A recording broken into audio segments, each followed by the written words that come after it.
Hey guys, hey, welcome back. Welcome back to the next installment of Learning Math with Mr. Bauman from Mr. Bauman's Basement. Hope this video finds you doing well, finds your family doing well, and we're gonna keep moving forward with the eighth grade math and kind of making that bridge, making that connection between eighth grade math, kind of pre-algebra, and moving into that ninth grade algebra world.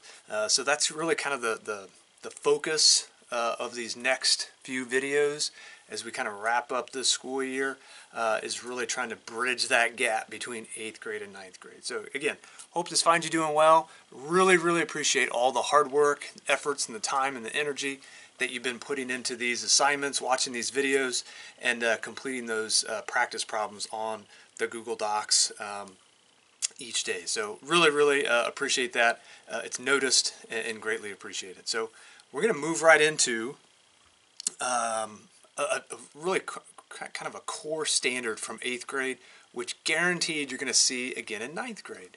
So you will need your notebook. You will need a pencil.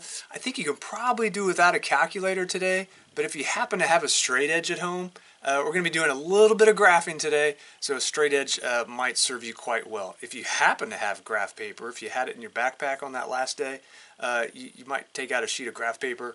It also would be helpful today. I've got my supplies. I've got my trusty whiteboard, got the marker, got the magical eraser, obviously got the camera, got a new setup behind me, just kind of a different background for you guys to look at, and of course, no math lesson is complete without the old, somewhat lukewarm cup of joe. So here's to a good lesson here today. All right, now that you got your supplies, hopefully, we are going to jump right into a little bit different topic than what we looked at last week. Today we're going to revisit. You've seen this before. You've learned this before.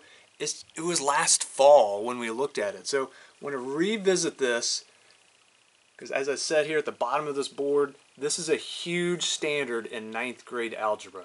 We are going to revisit systems of equations. And today specifically, we're going to look at systems that either have no solution, which we use this symbol, the empty set for no solution, or there's infinitely many solutions. And we just abbreviated that IMS. Again, huge part of ninth grade. Believe it or not, you guys are going to be in ninth grade in just a few short months.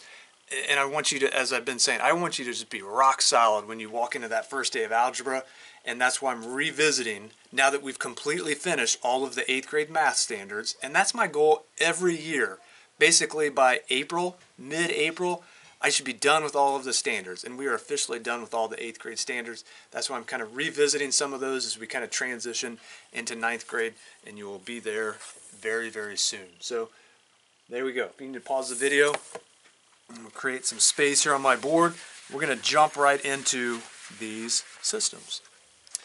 All right, so what does a system look like? To kind of refresh your memory, a system looks something like this. We use a brace to show that this is more than one equation kind of being grouped together as one. So this is considered one problem. This is one system containing two equations. Equation 1, equation 2. Ultimately, what we're looking for is the value of x and the value of y that makes both of these equations true. The x and the y that we're looking for has to make both of these equations true. Not just one or the other, but both of them. We're not going to solve this, and I just wanted to remind you that we are looking for the x comma y, the ordered pair that makes both of these true. If we were to graph this, this graph would look something like this. That's actually the video next week. We're going to be doing a whole lot more graphing next week. Ultimately, we're looking for the point where these two lines, these two equations, these two lines cross. And earlier this year, we called that the point of intersection, the POI, the point. And that's ultimately what we're looking for. Today, we're going to be looking at two equations in a system that have no solution. So what would that mean graphically?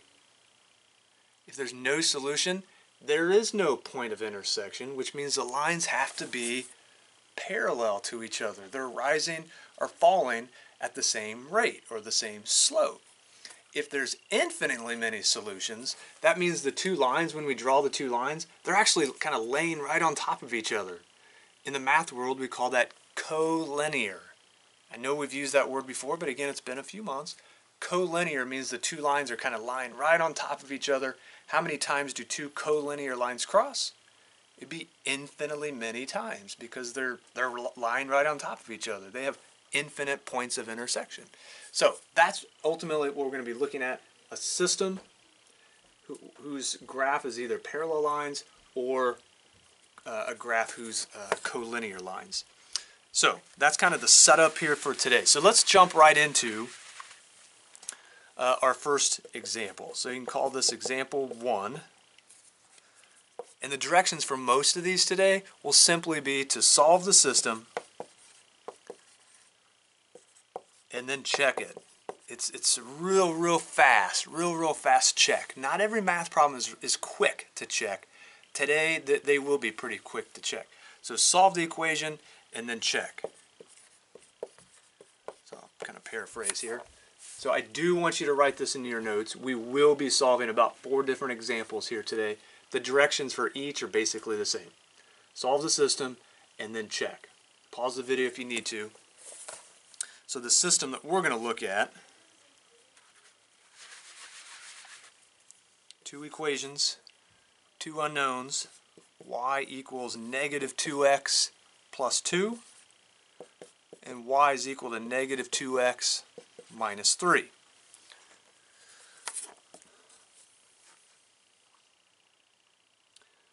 One of the questions, at least one of the questions in your Google Doc today, asks you to answer these 2 very familiar questions, but very important questions. What do you notice? I've asked that a lot of times this year. What do you notice about these 2 equations? And what do you wonder? I notice that the slopes are the same. I also noticed that the y-intercepts are different. If the slopes are the same, but the y-intercepts are different, what's that mean in terms of the graph? So that's kind of what I wonder. I wonder what this graph is going to look like if the slopes are the same, but the y-intercepts are different. Here's where you need your graph paper if you have graph paper. If you don't, if you could take your straight edge and do the best job you can making your own coordinate plane in your notebook.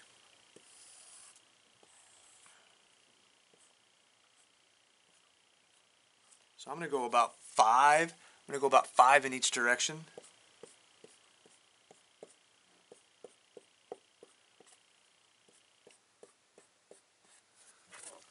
About like that. All right. Now let's go ahead and graph. Let me zoom out a little bit. Let's go ahead and graph the first equation. Let's graph the first equation. Y is equal to negative 2x plus 2. Without making a table of values, let's just kind of talk through this one. This is good review from 8th grade. If it's y is equal to negative 2x plus 2, let's start with the y-intercept, which back in 7th grade we called this the starting point. This is literally where this line crosses the y-axis. So this top equation is going to cross the y-axis at positive 2. So we plot that point. And then from there we can go ahead and use the slope. Gunther in this case is falling from left to right. At what rate? The rate is the same thing as the slope. He's falling at a rate of negative 2. And keep in mind, a slope of negative 2 is really negative 2 over 1. So he falls 2, runs to the right 1. So from this point, fall 2, and then go right 1. You can do it a couple different times. Fall 2, right 1. And then after you do a couple of those, you start to see the line start to form. And I want you to go and connect your points, however many you did, with a line. Try to make it as straight as you can, especially if you didn't use graph paper. Alright, let's move on to the second equation. Again, start with the y-intercept, the starting point. This one happens to be negative 3. So in this case, Gunther's going to start at negative 3. And is he going to rise or is he going to fall? He's going to fall because the slope is negative. At what rate is he falling? Same as the first equation, negative 2 over 1, which now you can hopefully start to visualize what your graph is going to look like.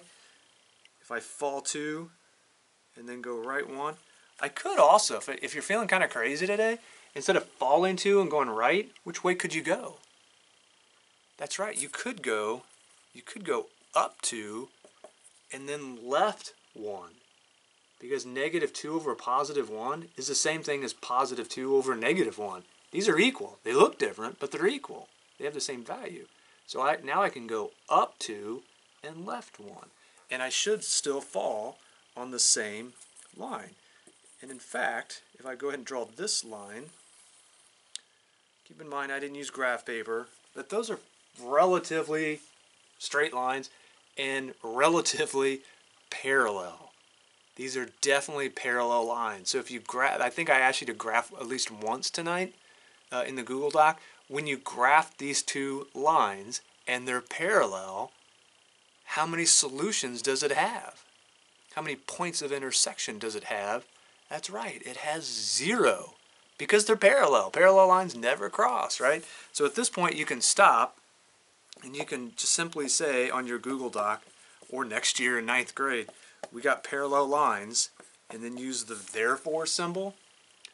So we got parallel lines, we graphed parallel lines, therefore there are no solutions. Tonight on your Google Doc, you can just type out the words, no solutions. All right, feeling good with that? If you do have questions at any point, shoot me an email. Shoot me an email, and I'd be happy to field your question through an email. All right, let's move on. Let's move on. I'm trying to keep this video right about 30 minutes. So let's, same directions. I'm not going to rewrite the directions. Same directions. Let's solve and then check. You know what? Shoot, we forgot to check the last one. Let me just kind of verbalize it. Pick any ordered pair on your coordinate plane that's not on either line. So you got an X, you got a Y. Pick any XY on your coordinate plane that's not on your lines.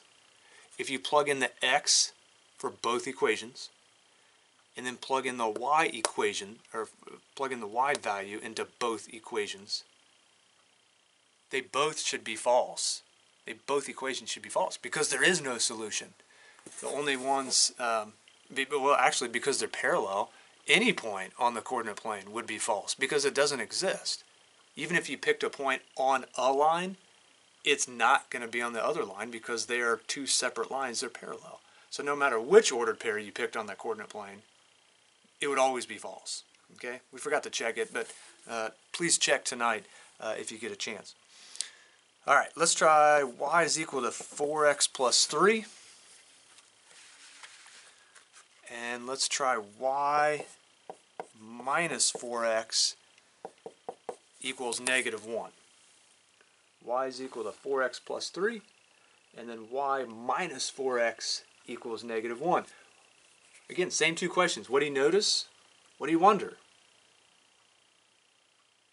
What do you notice and what do you wonder? I noticed that this bottom one's not in slope-intercept form. All right.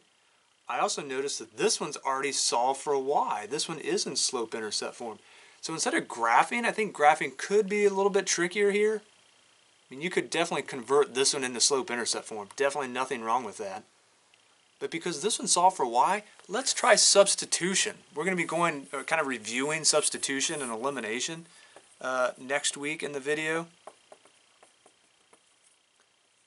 But let's try to review just quickly substitution. It's best when one of the variables is by itself. So again, we kind of compared this to playing basketball. If this top equation, this is the starter, this is the sub. So let's take out the starter, put in the sub down here. So I take out y, and I put in the sub for y. Why can I do that? How come I can do that? Because they're equal. Y is equal to 4x plus 3. So I'm going to take out the y, put in the sub. So I'm literally going to insert 4x plus 3 right here. And then finish writing the rest of that bottom equation. So I put in 4x plus 3, and then I just rewrite the rest of the equation, minus 4x equals negative 1, and then just solve this for x, because I got rid of the y. I took the y out. So you notice that 4x minus 4x, those are like terms, so we can combine those, and actually they cancel each other out, right? This is a positive 4x, this is a negative 4x, so they cancel each other out, and I end up with 3 equals negative 1. Guess what? That's false, right? It'll never be equal to each other. So you can stop and write the word false. So because it's false, there are no solutions. Because it's false, there are no solutions. And in fact, you're going to end up with the symbol that you're going to see a lot next year in high school. It looks like an 11, but that actually represents parallel. This is the symbol for parallel. Because we got something that's false, we have parallel lines, which means they never cross. We have no solutions here. All right, so tonight, I even gave you hints in the Google Doc. I think one of them I said, hey, this is probably going to be a good one to graph. Or one of them, just like we just did, is probably a good idea to use substitution. Probably just going to save you a little bit of time. Shoot, we forgot to check this one as well. Pick any point on the coordinate plane. I know we didn't graph this one. If you plug any ordered pair into your system, you're going to get something that is false. All right, let's move on. We only got a couple problems left, and then we'll be done. Same directions. Let's try x plus y equals 3 is the top equation in the system, and then 3x plus 3y is equal to 9. Same directions. Solve and then check. Same two questions. What do you notice? What do you wonder? I noticed that both of these are in what form? That's right, standard form. Very good. This is standard form here because x and y are on the same side. And guess what? This is also in standard form. X and y are on the same side. The x's are lined up. The y's are lined up. The constants are lined up. That's another thing I noticed. Which means elimination is going to be your best method here. Not that the other methods wouldn't work. They're just going to take a little bit more time. Where elimination, I think, would be your best bet in terms of like methods to choose to solve this. So let's quickly review elimination. We'll look at it in more detail next week in next week's YouTube video. We want to eliminate either the x's or the y's. It doesn't matter. So if this is a 3x, this coefficient is a 3, I want this coefficient to be the additive inverse, which is like a fancy way to say its opposite. So if this is a positive 3, I want the top to be negative 3. Notice I put parentheses around the entire equation, and now I'm going to multiply everything, the entire equation, using like a giant distributive property here. Multiply everything by negative 3. So let's do that. 3 arrows. Let's rewrite the system, but this time let's multiply everything on the top by negative 3. So I end up with negative 3x, negative 3y equals, don't forget to multiply the constant, be negative 9. The bottom equation I haven't touched yet, so I'm just going to literally, just rewrite it. 3x plus 3y equals 9. Now, elimination, step 2, I hope you still remember this. I know it's been a while. Step 2 is draw a big line right here and just add these two together. So you're literally going to add straight down, like you're back in 2nd grade, just adding straight down. Big line, big old plus sign here. What happened to the x's? They're additive inverses, so they should cancel each other out. That's right. And oh my stars, so did the y's. You had negative 3 yo-yos, you add 3 yo-yos, you got nothing, right? They cancel each other out, so 0 equals, and oh my stars, good gravy, over here, the constants cancel each other out. They're also additive inverses. This is just amazing. We get 0 over here. Now we got something that's true. Guess what? 0 will always be equal to 0. That is a true statement. So therefore, what kind of lines, if we had graphed this, would we come up with? If we get a true statement, they're not parallel. If you get a true statement, they're actually collinear, whose root word is line. So we get collinear lines. So therefore, how many solutions do you have? If two lines are kind of lying right on top of each other, they touch each other infinitely many times. That's right. So tonight on your Google Doc, if you get something that's true like this, collinear, you can just put IMS and I'll know what you're talking about. If you want to check this one, pick any point on your line. There's actually two lines, but they're lying on top of each other. Pick any point on that line, plug in the X and the Y from that ordered pair. It's always going to give you something that's true for both equations. All right. So we've gone over graphing. We've gone over substitution. We just recently did elimination. What if, one of the last problems we're going to look at here today, what if, same directions, what if I threw two equations at you whose coefficient, whose slope, happened to be a fraction? Ooh, gosh, fractions. I love fractions. I know not everyone loves fractions, and that's okay, but you know what? There's a whole bunch of fractions that exist in our world. Not everything in our world is whole. Not everything is an integer. So what if the coefficients, which because these are both in slope-intercept form, we could instead of using the word coefficient, we could use the word slope. What if the slope of the top one was a fraction and the slope of the bottom one was the same fraction? That's the first thing I noticed. Both of these were fractions, both of these are the slopes, and they're equal.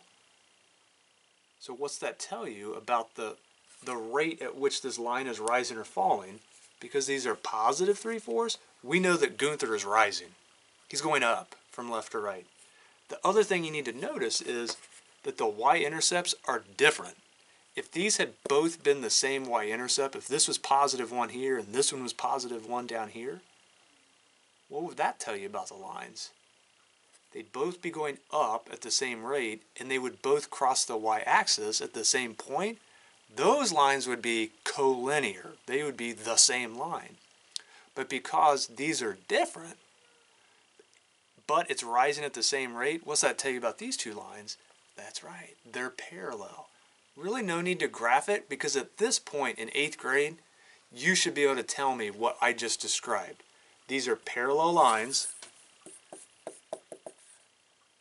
and you should be able to describe why what I just described. Slopes are the same, y-intercepts are different, so therefore, because they're parallel lines, there are no solutions. So I kind of paraphrased everything that I just talked about, but I think you're going to see one tonight that has slopes that are fractions. All right, last one, I promise. Last one, not getting away from this video without a story problem. So kind of a real life application. I'm going to kind of drill it down a little bit to kind of the bare bones of this problem. Tonight's in the Google Doc, I think the last problem is also a story problem.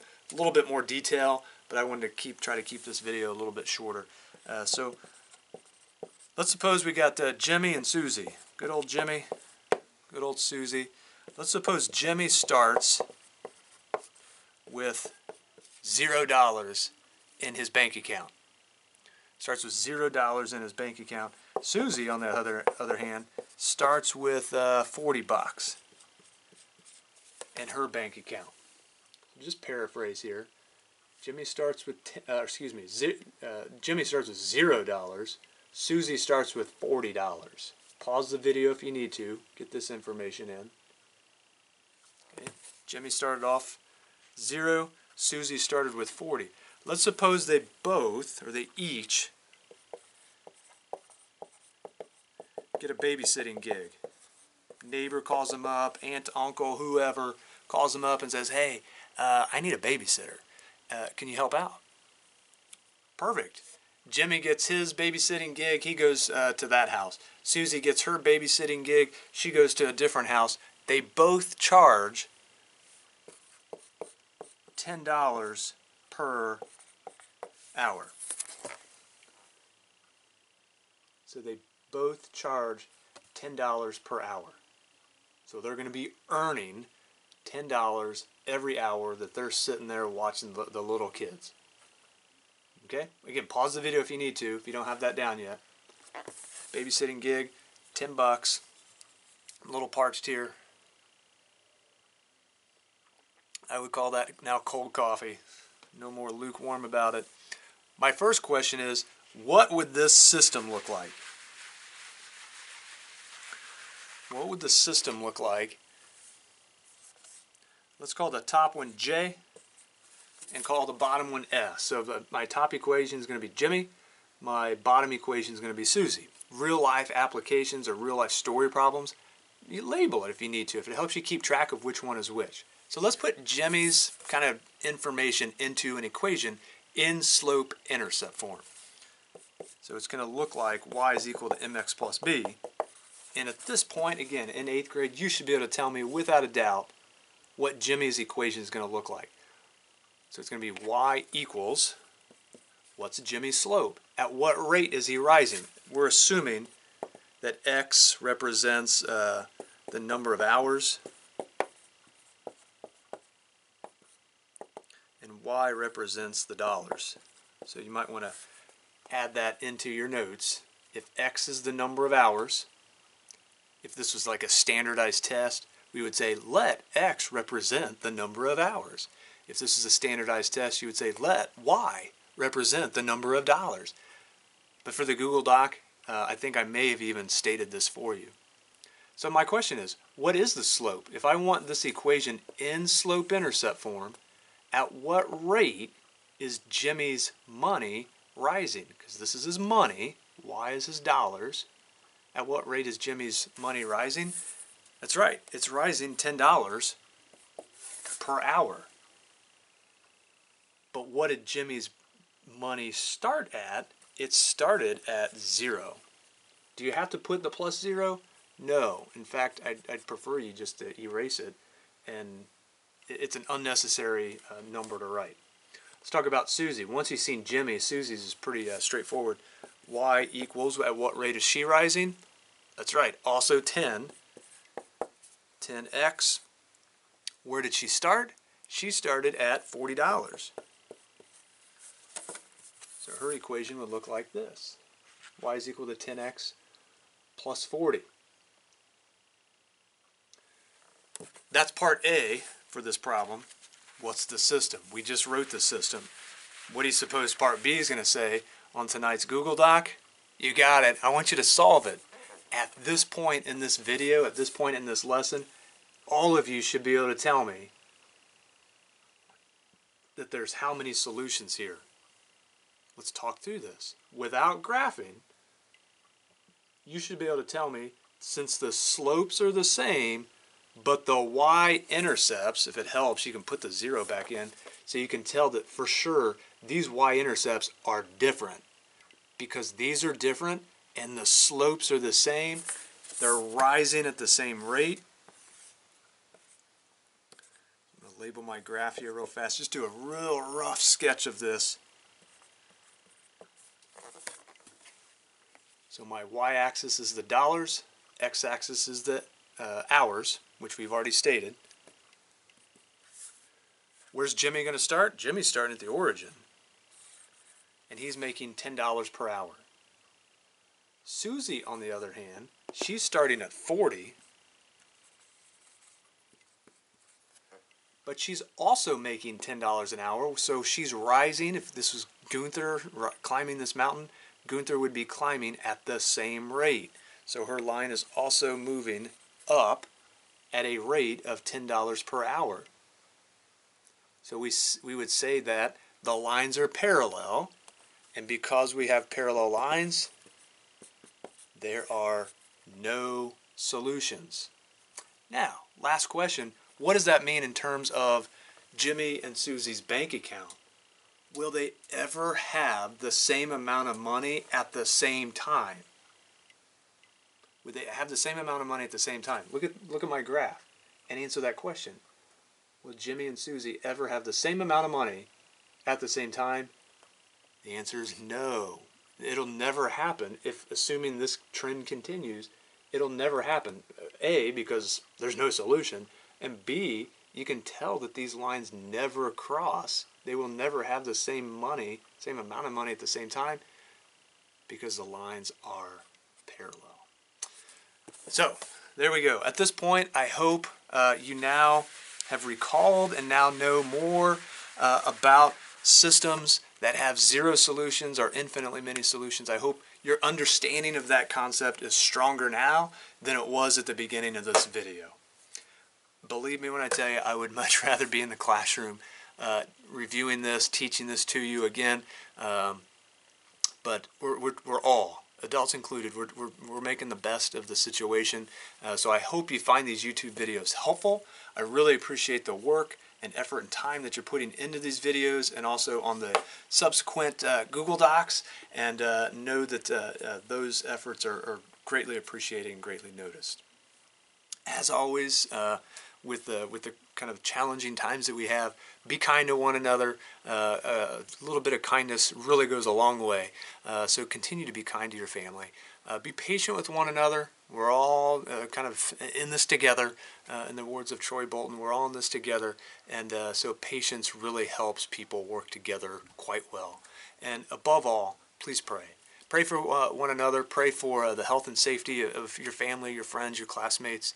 Pray for the world. The world needs lots of prayers right now. It is truly the perfect form of peace. So pray for one another.